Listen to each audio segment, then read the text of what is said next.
Assalamualaikum warahmatullahi wabarakatuh. Kami dari kelompok 2 akan mempresentasikan bab 9 tentang audit sektor publik. Next.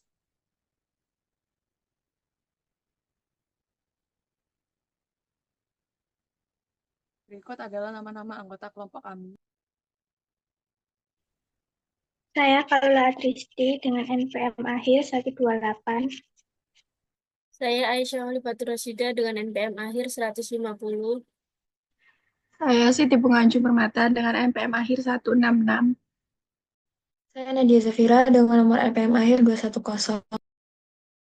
Saya Cindy Anindya dengan NPM akhir 228. Saya Tutsi Farora Effendi dengan NPM akhir 231. Saya Nafisari dengan NPM akhir 234. Saya Rafika Hendri dengan NPM akhir 239. Saya Nasusul Sabila Akbar dengan NPM akhir 252.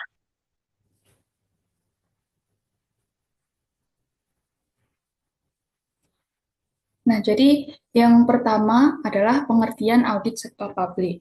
Audit berasal dari bahasa Latin yang artinya mendengar. Mendengar yang efektif adalah sebuah aktivitas menyerap informasi dalam suatu media dengan menggunakan alat pendengaran yang diikuti dengan respon yang terprogram. Agar kegiatan mendengar ini terjadi, maka yang pertama harus ada informasi, yang kedua harus ada media, yang ketiga harus ada alat pendengaran, dan yang keempat harus ada respon. Nah, auditing lebih dikenal sebagai proses pengumpulan dan pengevaluasian bahan bukti tentang informasi untuk menentukan dan melaporkan tingkat kesesuaian antara informasi dengan kriteria yang ditetapkan. Next.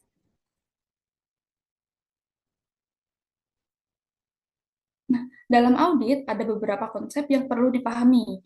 Freeman dan Scholder menekankan tiga hal. Yang pertama, auditan merupakan pihak yang bertanggung jawab atas kejadian-kejadian, aktivitas-aktivitas, dan transaksi-transaksi, dan membuat asersi tentang pertanggungjawaban hal-hal tersebut.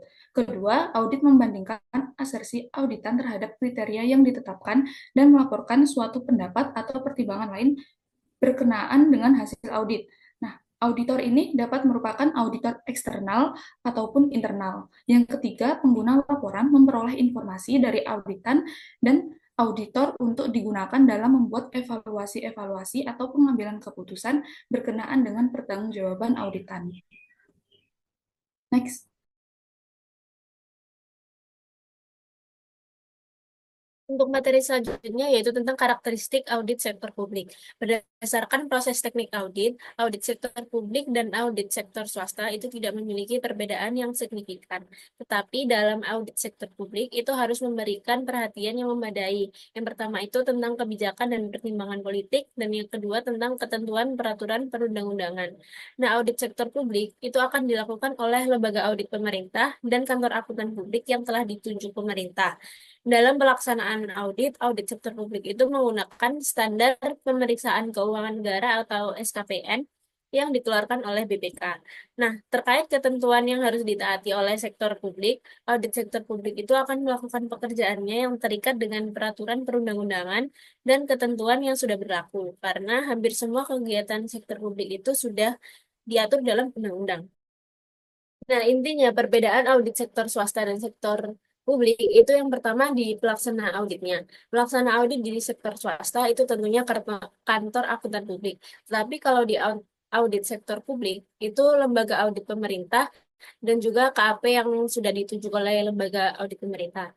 Nah, yang kedua itu tentang objek auditnya.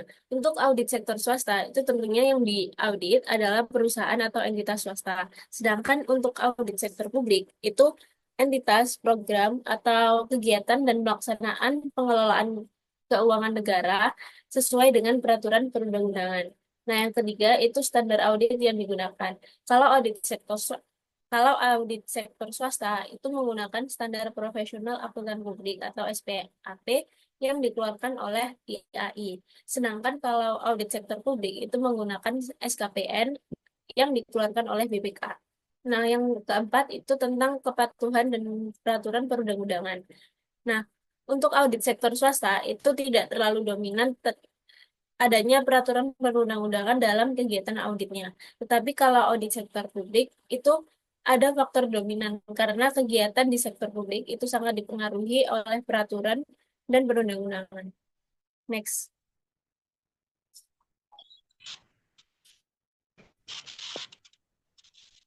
Untuk materi selanjutnya yaitu tentang tujuan audit sektor publik.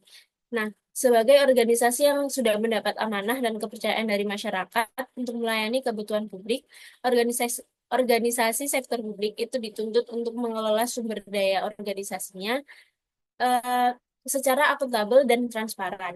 Nah, fungsi audit sektor publik sendiri itu sudah diatur dalam Undang-Undang Nomor 15 Tahun 2004 tentang pemeriksaan, pengelolaan, dan tanggung jawab keuangan negara. Nah, pengguna hasil audit itu akan dibagi menjadi dua, yaitu pihak internal dan pihak eksternal.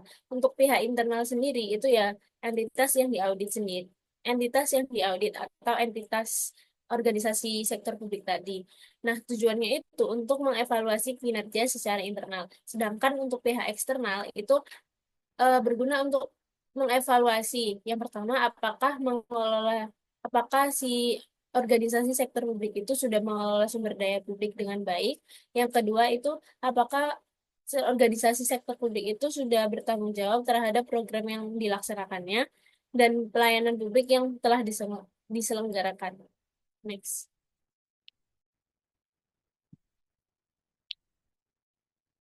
Nah, selanjutnya saya akan menjelaskan tentang jenis-jenis audit sektor publik. Nah, berdasarkan UU nomor 15 tahun 2004 dan SPKN, terdapat 3 jenis audit keuangan negara, yaitu audit keuangan, audit kinerja, dan audit dengan tujuan tertentu.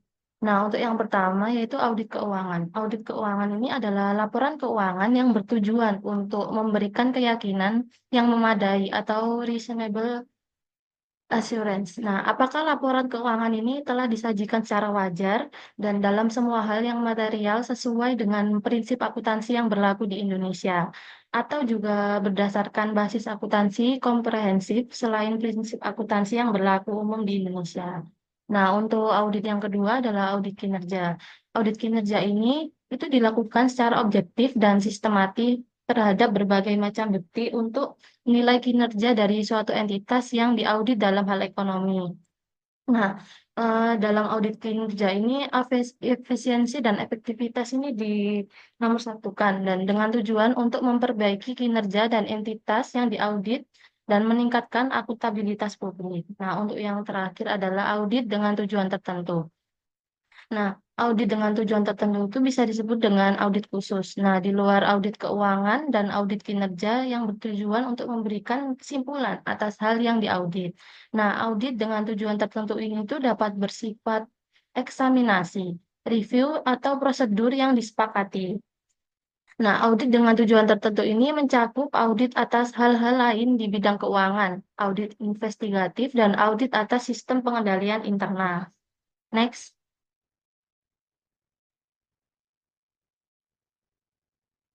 Nah, materi selanjutnya adalah standar audit. Standar audit ini adalah ukuran mutu berupa persyaratan minimum yang harus dipenuhi oleh seorang auditor.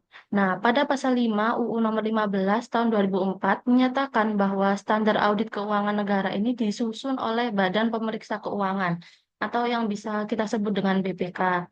Nah, saat ini BPK telah menetapkan standar pemeriksaan keuangan negara atau SPKN sebagai standar audit lingkungan keuangan negara. Nah, SPKN ini tuh merupakan revisi dari Standar Audit Pemerintah atau SAP pada tahun 1995. Nah, yang secara resmi dikeluarkan oleh BPK pada tanggal 19 April tahun 2007. Nah, SPKN ini tuh merupakan patokan untuk melakukan audit atas pengelolaan dan tanggung jawab keuangan negara. Nah, SPKN ini tuh berlaku untuk semua audit yang dilaksanakan terhadap suatu entitas. Bisa juga program, terus kegiatan, serta fungsi yang berkaitan dengan pengelolaan dan tanggung jawab keuangan negara. Nah, SPKN itu juga berlaku bagi BPK dan akuntan publik atau pihak lain yang melakukan audit keuangan negara. Nah, aparat pengawasan internal pemerintah atau APIP seperti BPKP, Itjen Pajak, dan Bawaspada itu dapat menggunakan SPKN sebagai acuan dalam menyusun standar pengawasan sesuai dengan kedudukan, tugas, dan fungsinya. Next.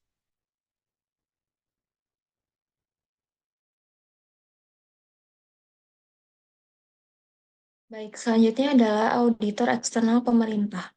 Audit eksternal pemerintah dilakukan oleh Badan Pemeriksa Keuangan atau BPK sebagai perwujudan dari pasal 23E ayat 1 Undang-Undang Dasar 45 yang berbunyi bahwa untuk memeriksa pengelolaan dan tanggung jawab tentang keuangan negara diadakan suatu badan pemeriksaan keuangan yang bebas dan mandiri.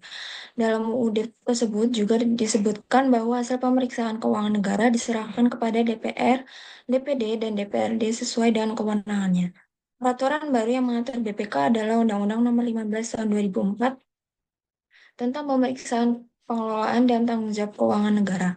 Undang-undang ini memberikan tanggung jawab kepada pemeriksaan keuangan negara kepada BPK yang meliputi pemeriksaan atas pengelolaan dan pemeriksaan atas tanggung jawab keuangan. Next. Selanjutnya ada jenis pemeriksaan BPK. Peraturan baru yang mengatur BPK adalah Undang-Undang Nomor 15 Tahun 2004 tentang pemeriksaan pengelolaan dan tanggung jawab keuangan negara. Undang-undang ini memberikan tanggung jawab pemeriksaan keuangan negara kepada BPK yang meliputi pemeriksaan atas pengelolaan dan pemeriksaan atas tanggung jawab keuangan. Jenis pemeriksaan ini tuh yang pertama ada pemeriksaan keuangan, yaitu memeriksa atas laporan keuangan. Yang kedua ada pemeriksaan kinerja, yaitu pemeriksaan atas pengelolaan keuangan negara yang terdiri atas pemeriksaan aspek ekonomi dan efisiensi serta pemeriksaan aspek efektivitas. Dan yang terakhir ada pemeriksaan dengan tujuan tertentu. Next.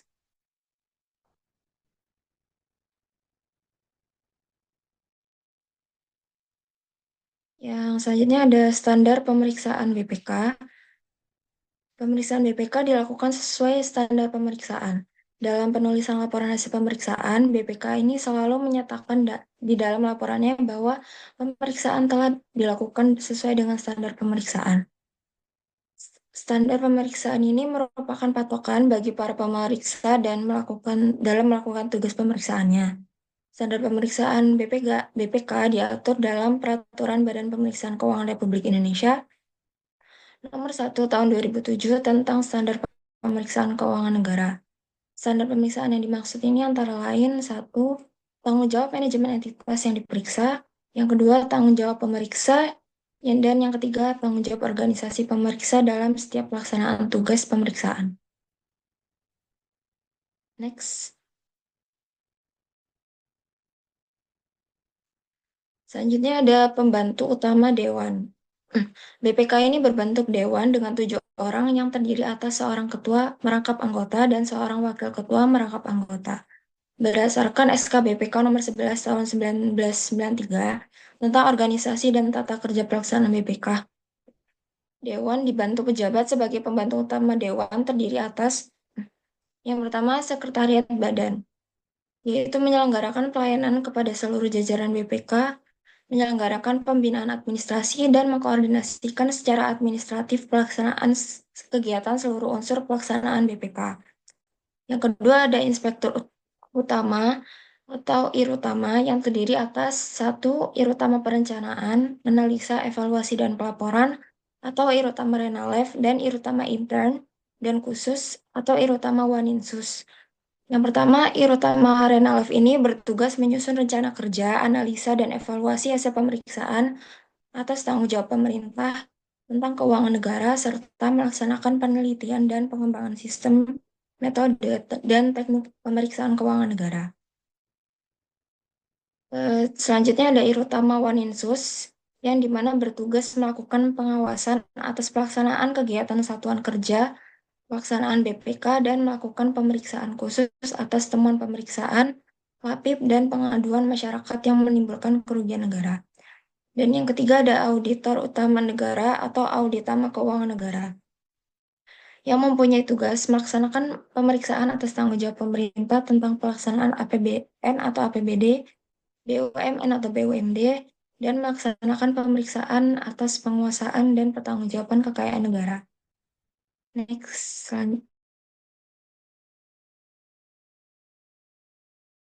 Selanjutnya ada auditor internal pemerintah. Auditor internal pemerintah ini juga bisa disebut dengan aparat pengendalian intern pemerintah atau APIP yang terdiri dari BPKP, Itjen Departemen atau Unit Pengawasan LPND, Satuan Pengawasan Intern BUMN. Tujuan pengawasan APIP ini untuk mendukung kelancaran dan ketepatan pelaksanaan kegiatan pemerintah dan juga pembangunan. Nah, sedangkan untuk ruang lingkup pemeriksaan APIP ini adalah pemeriksaan operasional dan pemeriksaan komprehensif. Pemeriksaan operasional ini adalah audit yang bertujuan untuk menilai efisien, efektivitas, dan ekonomis dari kegiatan operasional suatu unit kerja atau organisasi pemerintah. Sedangkan pemeriksaan komprehensif adalah audit menyeluruh yang mencakup aspek keuangan, kepatuhan, dan operasional secara terpadu. Next. Nah, selanjutnya ada Badan Pengawasan Keuangan dan Pembangunan atau BPKP. BPKP ini sendiri dibentuk berdasarkan Kepres nomor 31 tahun 1983 yang mempunyai fungsi pengawasan dari Ditjen Pengawasan Keuangan Negara, dan BPKP ini sendiri merupakan lembaga pemerintah non-departemen yang bertanggung jawab langsung kepada Presiden. BPKP ini memiliki fungsi yang pertama ada pengkajian dan penyusunan kebijakan nasional di bidang pengawasan keuangan dan pembangunan. Yang kedua ada pelaksanaan dan koordinasi tugas pengawasan. Yang ketiga ada pemantauan, bimbingan, dan pembinaan kegiatan pengawasan. Dan yang keempat ada penyelenggaraan administrasi umum, kepegawaian, keuangan, arsip, perlengkapan, dan lain sebagainya. Nah, selanjutnya ada kewenangan BPKP. Kewenangan BPKP yang pertama ada penyusunan rencana nasional bidang pengawasan. Yang kedua ada perumusan kebijakan untuk mendukung pembangunan nasional. Ketiga ada penetapan sistem informasi pengawasan. Dan yang keempat ada pembinaan dan pengawasan otonomi daerah. Dan yang terakhir ada akreditasi lembaga pendidikan dan sertifikasi profesi bidang pengawasan. Next. Selanjutnya ada Inspektor Jenderal, Itjen, Departemen, dan Unit Pengawasan pada Lembaga Pemerintah Non-Departemen atau LPND. Nah, tugas pokok dari LPND ini berdasarkan KMK nomor 2 tahun 2001, yaitu yang pertama melaksanakan pengawasan fungsional di lingkungan Departemen Keuangan. Yang kedua berdasarkan kebijakan Menteri dan ketentuan peraturan perundang-undangan. Fungsi dari unit pengawasan LPND ini yang pertama ada penyiapan dan perumusan kebijakan, rencana dan program pengawasan. Yang kedua ada pemeriksaan, pengujian, penilaian, dan pengusutan tugas dan aduan masyarakat. Yang ketiga ada pembinaan sistem, prosedur, dan teknis pengawasan. Yang keempat ada penyampaian hasil pengawasan dan pemantauan tindak lanjut. Dan yang terakhir ada pelaksanaan administrasi internal Itjen. Nah, selanjutnya ada pengawasan APBN yang dilakukan oleh LPND ini berdasarkan pasal 70 Kepres tahun 2002. Pengawasan ini atas pelaksanaan anggaran oleh kantor, satker, proyek dalam departemen atau lembaga. Nah, dari pengawasan tersebut dihasilkan laporan yang nantinya laporan tersebut akan disampaikan kepada menteri atau pimpinan lembaga terkait. Nah, tembusan dari laporan tersebut nantinya akan dikirim ke Kepala BPKP untuk koordinasi dan integrasi pengawasan. Next.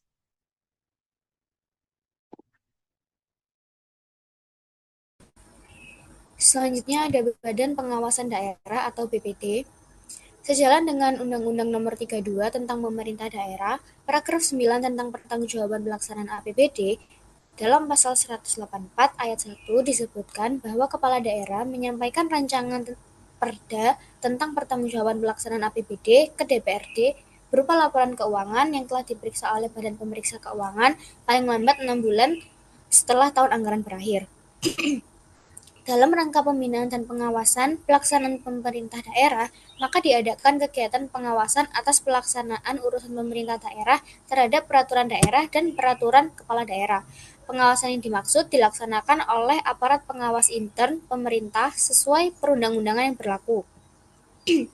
Pasal 22 UU tentang pemerintah daerah yang pertama, pembinaan dan pengawasan penyelenggaraan pemerintah daerah secara nasional dikoordinasikan oleh Menteri Dalam Negeri. Yang kedua, pembinaan pengawasan penyelenggaraan pemerintah daerah sebagaimana dimaksud untuk kabupaten atau kota dikoordinasikan oleh gubernur. Yang ketiga, pembinaan dan pengawasan penyelenggaraan pemerintah desa dikoordinasikan oleh bupati atau wali kota. Dan yang keempat, bupati dan wali kota dalam pembinaan dan pengawasan sebagaimana dimaksud dapat melimpahkannya kepada camat. Atas ketentuan tersebut, Coba kembali lagi. Atas ketentuan tersebut, aparat pengawas intern pemerintah di suatu daerah yang dilakukan oleh Badan Pengawas Daerah yang dibentuk sesuai dengan peraturan perundangan yang berlaku di daerah masing-masing. Next.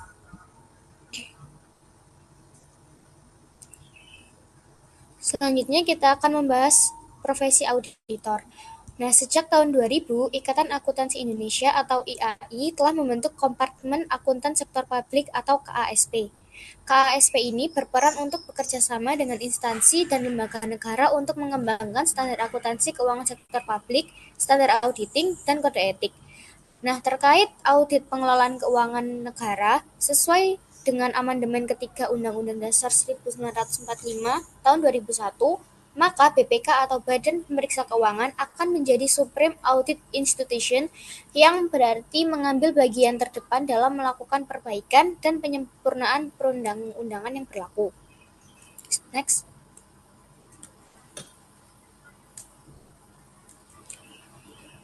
Di sini, dalam rangka mewujudkan pengelolaan keuangan negara, terdapat ketentuan yang telah ditetapkan. Yang pertama, Undang-Undang Nomor 17 Tahun 2003 tentang Keuangan Negara dan Undang-Undang Nomor 1 Tahun 2004 tentang Pembendaharaan Negara. Dalam pelaksanaan tugas pemeriksaan pengelolaan dan tanggung jawab keuangan negara, BPK harus berpedoman pada Undang-Undang Nomor 15 Tahun 2004 tentang Pengelolaan dan Tanggung Jawab Negara. Pemeriksaan tersebut mencangkup seluruh unsur keuangan negara yang dimaksud dalam Undang-Undang Nomor 17 Tahun 2003 tentang Keuangan Negara. Nah, seperti yang sudah dijelaskan oleh teman saya sebelumnya, BPK diberi kewenangan untuk melakukan 3 jenis pemeriksaan. Yang pertama, pemeriksaan keuangan, yang kedua, pemeriksaan kinerja, dan yang ketiga, pemeriksaan dengan tujuan tertentu. Pelaksanaan pemeriksaan harus didasarkan pada suatu standar pemeriksaan. Standar tersebut disusun oleh BPK dengan mempertimbangkan standar di lingkungan profesi audit secara internasional. Nah, sebelum standar tersebut ditetapkan, BPK perlu mengonsultasikannya dengan pemerintah serta dengan organisasi profesi di bidang pemeriksaan. Next.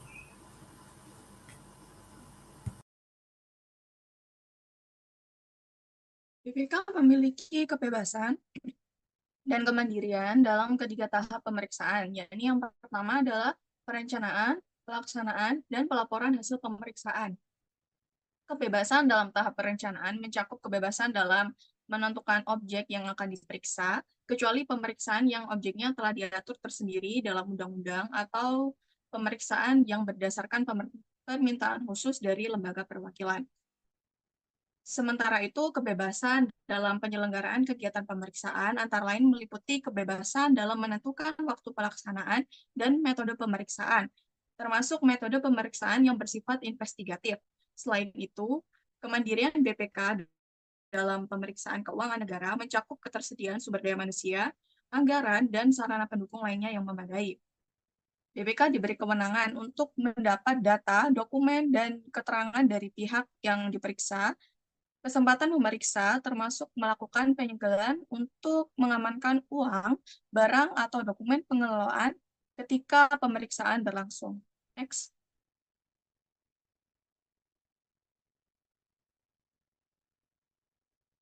Hasil pemeriksaan BPK nantinya akan disajikan dalam laporan hasil pemeriksaan atau LHP. Dari hasil pemeriksaan itu kita dapat melihat beberapa hasilnya, yaitu yang pertama adalah pemeriksaan keuangan yang akan menghasilkan opini, dan yang kedua ada pemeriksaan kinerja akan menghasilkan temuan, kesimpulan, dan juga rekomendasi. Yang ketiga ada pemeriksaan tujuan tertentu yang akan menghasilkan kesimpulan. Dari laporan hasil pemeriksaan juga nantinya ini akan disampaikan kepada pemerintah untuk melakukan koreksi dan penyesuaian yang diperlukan. Pemerintah dapat menanggapi temuan dan kesimpulan dalam LHP dan disertakan dalam LHP BPK yang nantinya akan diserahkan kepada DPR atau DPRD. BPK nantinya akan melapor ke instansi yang berwenang apabila ada unsur pidana yang ditemukan sesuai dengan Undang-Undang Nomor 15 Tahun 2004. Dalam rangka transparansi, LHP yang disampaikan akan dinyatakan terbuka untuk umum. Masyarakat bisa mengetahui LHP antara lain melalui publikasi dan juga situs web BPK. Next.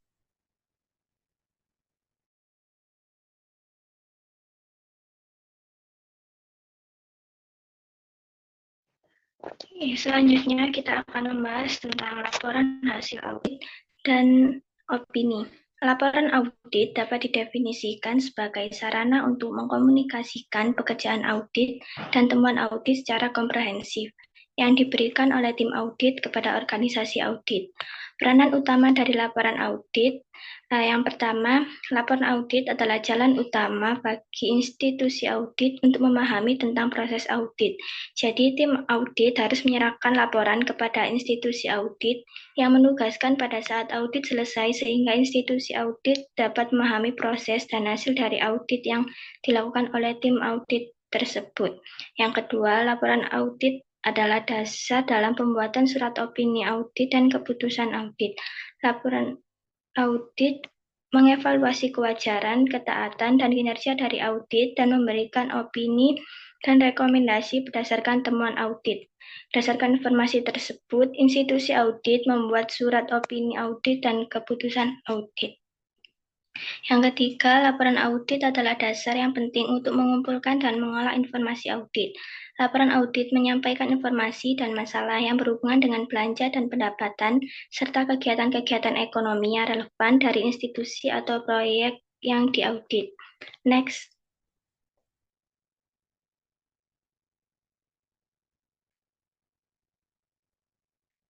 Laporan audit tertulis berfungsi untuk yang pertama, mengkomunikasikan hasil audit kepada pejabat pemerintah yang berwenang berdasarkan peraturan perundang-undangan yang berlaku. Yang kedua, membuat hasil audit terhindar dari kesalahpahaman.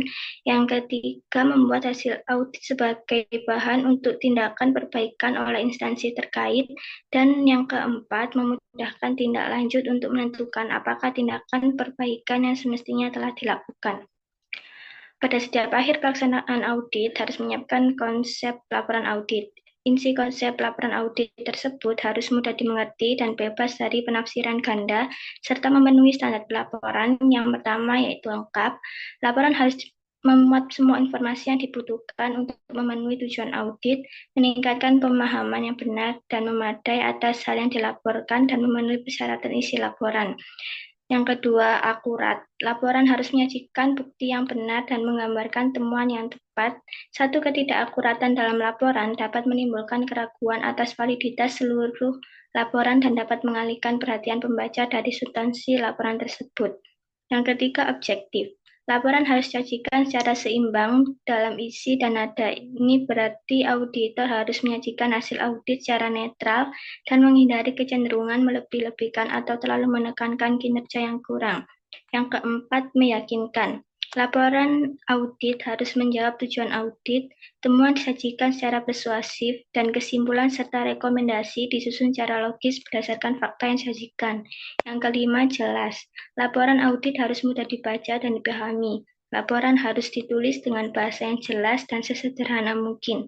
Sepanjang hal ini dimungkinkan jika digunakan istilah teknis, singkatan, dan akronim yang tidak begitu dikenal, hal itu harus didefinisikan dengan jelas. Dan yang terakhir, ringkas. Laporan audit harus disajikan secara ringkas, tidak lebih panjang dari yang diperlukan untuk mendukung pesan. Next. Selanjutnya, saya akan menjelaskan tentang beberapa tipe opini atau pendapat auditor yang dapat digunakan dalam laporan audit atas laporan keuangan. Nah, ini dibagi menjadi 5. Yang pertama yaitu pendapat wajar tanpa pengecualian. Jadi, pendapat ini tuh menyatakan bahwa laporan keuangan auditan itu menyajikan secara wajar dalam semua hal yang material lalu posisi keuangan, hasil usaha, dan arus kas entitas tertentu sesuai dengan prinsip akuntansi. Lalu yang kedua yaitu pendapat wajar tanpa pengecualian dengan paragraf penjelasan. Jadi, pada keadaan tertentu itu yang mungkin mengharuskan auditor menambahkan suatu paragraf penjelasan dalam laporan audit. Lalu yang ketiga yaitu pendapat wajar dengan pengecualian. Jadi pendapat ini tuh menyatakan bahwa laporan keuangan auditan itu menyajikan secara wajar dalam semua hal yang material, lalu posisi keuangan, hasil usaha, dan arus kas entitas tersebut sesuai dengan prinsip akuntansi yang berlaku, kecuali untuk dampak hal-hal yang berhubungan dengan dikecualikan. Lalu yang keempat yaitu pendapat tidak wajar. Nah, pendapat ini menyatakan bahwa laporan keuangan auditan itu tidak menyajikan secara wajar posisi keuangan, hasil usaha, dan arus kas entitas tertentu sesuai dengan prinsip akuntansi yang berlaku. Lalu yang kelima yaitu pernyataan tidak memberikan pendapat. Nah, pernyataan ini tuh menyatakan bahwa auditor tidak menyatakan pendapat atas laporan keuangan jika bukti audit tidak cukup untuk membuat kesimpulan. Sekian dari presentasi kami hari ini. Mohon maaf bila ada salah kata. Wassalamualaikum warahmatullahi wabarakatuh.